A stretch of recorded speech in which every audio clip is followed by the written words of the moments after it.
give a shout out to all you crazy daredevils. According to government propaganda, most of us should be in the hospital or dead by now. But here you are. We're the survivors! A lot of people did not want me talking to you guys ever again. Let me stress this.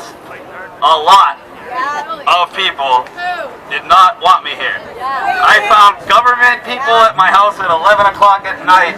I've been getting threatening phone calls saying they're going to put me in the Toronto Star, the National Post, expose my crazy agenda to open the economy. Absolutely ridiculous. Thankfully, I don't really respond well to intimidation. So here I am.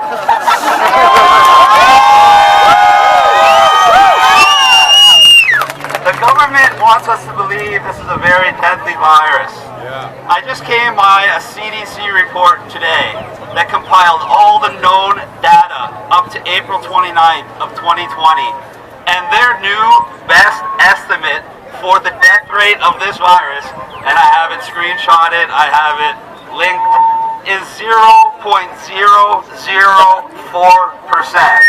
That is the estimated worldwide death rate. Personally, I don't know anybody who died of COVID. Not one person. One of the reasons for that is 95% of all COVID deaths in Canada were in people 65 and older. Yes. 95%. Then, I don't know if any of you got caught up on the school propaganda that Vlad talked about, but they're trying to enroll that nationwide, telling you your children won't be safe unless they social distance, unless they don't have proper recess, no cafeterias, no lockers. Meanwhile, what do the statistics say? The actual data, not their very scary models they make up to make people twitch in their sheets. The actual data is, in Canada, we have 8 million people aged 0 to 19. 8 million. How many have died from COVID? None! Absolutely none! Not one! But we're supposed to believe that we need to subject our children to vast psychological trauma and social conditioning to keep them safe from something that hasn't killed any of them. Let me say that again. COVID-19 is literally considered non-lethal to children and young adults in Canada. That's not speculation. If something hasn't killed anybody, they can't call it lethal because it has to kill you to be lethal. However, I do know people that have died from COVID, but not the way you think. I know people that lost their business in the prime of their life, and with their business came their house. And they felt so overwhelmed and so desperate that they had no other alternative, they thought, but to end their life. These are people with no underlying conditions, no sickness, no other problems except ones government intentionally created for them. And what do we have Doug Ford saying as a response? We literally have people pleading to him to the point of killing themselves just so they can go to work. And what is his response on TV wearing his little blue gloves? Where is he? Let them make cake. Where the fuck are they? Do you guys remember the last time a tyrant said that to the population? They were suffocating. She kind of lost her head.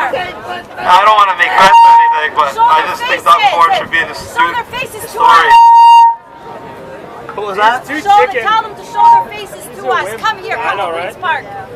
Come face to face with us. Well, now that we know what's going on, there's another program they announced yesterday. If you still doubt that this is a takeover of society, the target is small business and the takeover is large business, they have decided if you own a large business of $300 million or more, they will loan you as much money as you need to make sure you survive this crisis. What?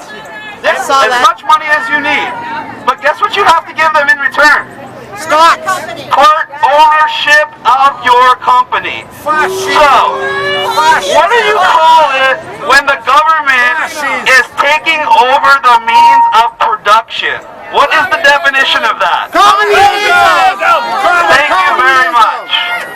This is literally an in-your-face way to transform our economic system from the capitalist socialist that we have to straight up pseudo-capitalist communism like you have in China, where you're still technically allowed to own a business, but the government's going to own your part of your business. The government's going to control how you operate. The government's going to control everything about that business. And if you're one of the small guys, if you're one of the little guys, if you're one of the independent thinkers, one of the people that employs 70% of Canada, well, you just don't fit into their plan. So you're going to have to go. Sorry. That's the plan. That's why they won't give you a date. We do not. That's why they keep telling you you're going to have to wait another 2 weeks indefinitely. If you let them do that, they might let you open in July, August, with very ridiculous restrictions to make sure you cannot make money. Then by the time flu season comes around again, we're not going to call it COVID season, that's giving it too much credit. You already know you're going to hear second wave, over and over from everywhere you look. And then they're going to tell you, sorry, you got to close your business again. And this time, 4 out of 5 of those businesses are going to be shut forever. So, we got to stop this. How do we stop it? I'm not going to give you guys some crazy pipe dream of marching on Parliament or getting the government to step down. Those are distractions. Those will not happen. How do you get this to stop? I disagree. The same way our protest is working here. If there was 20 of us here, me talking to 20 people, I'd already be in handcuffs. I'd already be in a cop car. The same thing applies to small businesses. If you guys try to open a loan, they'll find you, they'll come after you, they'll try to make an example of you, so you make sure you tell everybody, whatever you do, don't go against the government. So I want to make it so you guys have every tool available to go against the government. That's why I started the Back to Work initiative, the Back to Work Face Group, and now the Back to Work nonprofit organization that will have official status next week. Our plan is to make people, we don't want people to break the law. We never would tell anybody to go out and break the law. However, when it comes to the point where business owners are looking at their books or their accountants are telling them, you either open in 2 weeks or you're done. It becomes necessity. People have no choice. They have to try to open, and they have to try to do it in a way that minimizes their chances of getting reprisals from this crazy government. So what are we doing about it? With my nonprofit, we're going to organize as many businesses as we can inside the network. We have provided them a legal defense team that will represent all of them. And as of next week, as I obtain my nonprofit status, we will start taking donations for a legal fund to help any business that gets harassed by this government to not only retain counsel, but to make sure they have a unified front like we have here. If hundreds of businesses organize, like we have hundreds of protesters, we don't need millions like a march on government. We just need a few hundred business owners acting out of personal necessity. Yes. If you all decide on a soft opening day, and nobody knows when this is except you and me, and everybody opens, the government might be able to go to 4 or 5 businesses a day, and most of those people will get warnings and might have to shut down. But there'll still be hundreds of businesses open and opening. And as soon as these businesses open, the people will leave their homes. When the people leave their homes like we have, and nobody gets sick because this is not a dangerous virus, the whole hoax falls apart. Social distancing becomes a bad memory. Our schools go back to normal. Our businesses thrive. Our independence is retained. Our freedom is retained. If you doubt that we have this power, I can prove it to you quite easily. We know the government is lying. We know they use the government, the media, their so-called experts. Every facet they can get to you, they use to lie. Social media.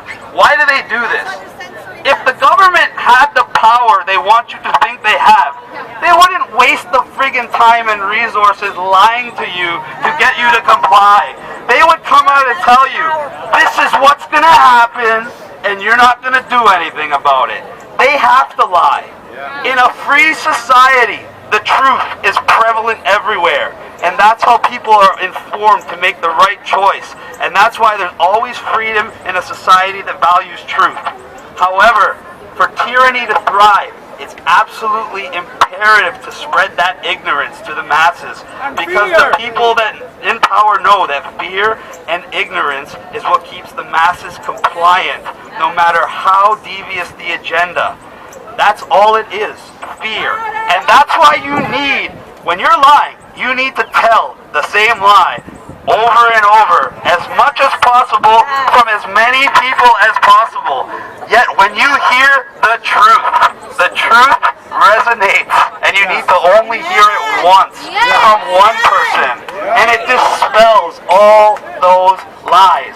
That's why they don't want me talking to you, because I tell the truth, and they know as soon as you hear the truth and you wake up to the lies, they become completely powerless. That's right. And if you want this to end, if you want to be free, if you want the Canada that we grew up in for your children, you're going to have to listen to me. That's all I got to say. I'm the only one offering a viable solution. Other people are giving things that sound nice. This is real stuff. This is the kind of thing on the ground. I was telling a lot of people about this activist, and the most common response I heard was, no one's ever done anything like that before. No kidding! That's why it's going to work! If you truly believe you are free, do you believe you are free? Do you want to be free? Then just come with me.